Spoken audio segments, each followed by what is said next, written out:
मेरे को पार्लियामेंट में दीपेंद्र हुडा मैंने कहा, अरे भाई तू कहता फिरता है तेरे साथ जाति हुई। अरे जाति तो बोगस वोट तो तुमने डलवाए, कलोई में डलवाए, महम में डलवाए, बेरी में डलवाए, तो कसर नहीं छोड़ी। और मैं कहा दीपेंद्र जी, अगर चुनाव साफ सुथरा चुनाव होता, अगर बोगस वोट तुम नहीं डलवाते तो कम से कम 1.5 लाख से 2 लाख वोटों से दीपेंद्र हारता। मेरे साथ जाति हुई पार्लियामेंट के चुनाव में। मेरे को पार्लियामेंट में दीपेंद्र हुडा मैंने कहा, अरे भाई तू कहता फिरता है तेरे साथ जाति हुई।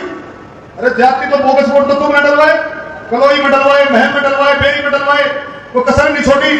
और मैं कहा दीपेंद्र जी, अगर चुनाव साफ सुथरा चुनाव होता, अगर बोगस वोट तुम नहीं डलवाते तो कम से कम 1.5 लाख से 2 लाख वोटों से दीपेंद्र हारता।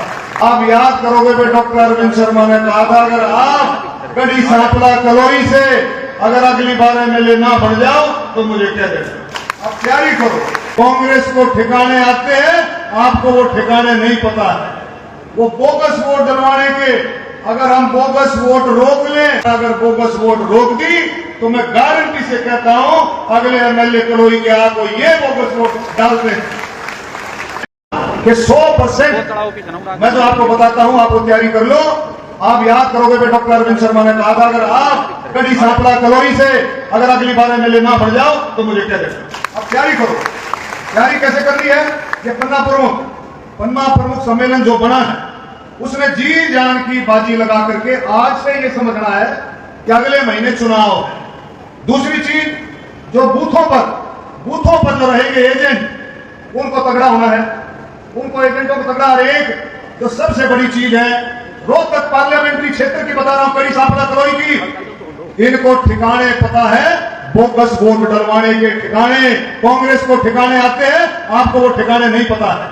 वो बोगस वोट डलवाने के, अगर हम बोगस वोट रोक लें, मैं शंकर मंत्री जी भी बैठे हैं, प्रभारी जी बैठे हैं, मनीष ग्रोवर जी भी, जागरा साहब भी, वो अगर रुक सकता है तो भाई आधार कार्ड के बेस पर रुक सकता है बोगस वोट। मैं कोशिश करूंगा और आप सब भी मैं अपील करता हूं कि इलेक्शन कमीशन से बात करके कि कम से कम रोहतक पार्लियामेंट्री क्षेत्र और असेंबली, इसमें अब की बार एक एक्सपेरिमेंटल मॉडल के तहत एक मतलब ऐसा तजुर्बा करते हुए इसको आधार कार्ड के रूप में बनवाए। और नहीं तो मैं सतीश नांदल जी को कहता हूं कि आधार कार्ड हर एक वोटर का, अपने हल्के का आधार कार्ड होना चाहिए।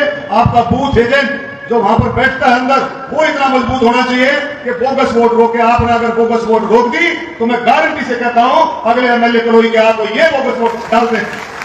हमारे को कहता फिरता था कि मेरे साथ जाति हुई पार्लियामेंट के चुनाव में।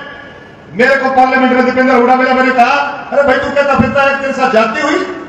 अरे जाति तो बोगस वोट तो तुमने डलवाए, कलोई में डलवाए, महम में डलवाए, बेरी में डलवाए, तो कसर नहीं छोड़ी। और मैं कहा दीपेंद्र जी, अगर चुनाव साफ सुथरा चुनाव होता, अगर बोगस वोट तुम नहीं डलवाते तो कम से कम 1.5 लाख से 2 लाख वोटों से दीपेंद्र हारता। ये किसका? 36 बरादरी के आशीर्वाद से, किसान, मजदूर, गरीब, दलित, बैकवर्ड, आप सब के आशीर्वाद से ये काम हो रहा था। और आप मजबूत हो, कोई भी वो नहीं है। आप देखा मनीष ग्रोवर जी जैसे कह रहे थे, सतीश नांदल जी कह रहे थे कि इसने क्या किया। आप देखो, सांपला, गढ़ी कलोई सांपला के लिए कौन सा काम किया? अरे छोटे सी बात थी, 10 साल चीफ मिनिस्टर रहे, मुख्यमंत्री रहे, एक सब डिवीजन की बात, एक सब डिवीजन तक भी नहीं बढ़ा सके। यहां पर एसडीएम नहीं बढ़ा सके, डीएसपी नहीं बढ़ा सके, वो सब डिवीजन भी किसने बढ़ाया?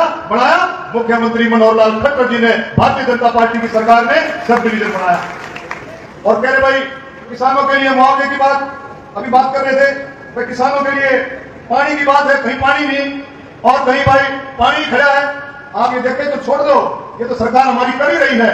आप देखें, इस इलाके को कंट्रोल जोन में डाल दिया, यानी कि आसपास आप एक छप्पर भी नहीं डाल सकते। ऐसा काम भूपेंद्र हुड्डा की सरकार ने किया। तो मैं कहता हूं, आपको भी क्या है, परिवारवाद की राजनीति, अपने बेटे के सिवा कुछ दिखता नहीं है, कुछ नहीं दिखता है। अब सिर्फ एक ही मिशन है कि कैसे मैं अपने बेटे को आगे बढ़ाऊंगा, कोई मिशन नहीं। यही प्रार्थना है, एकजुट होकर के आप लोग कंधे से कंधा मिला करके इस पार्टी को, जो भारतीय जनता पार्टी को आगे बढ़ाएं। धन्यवाद। जय हिंद। बोलो भारत माता की।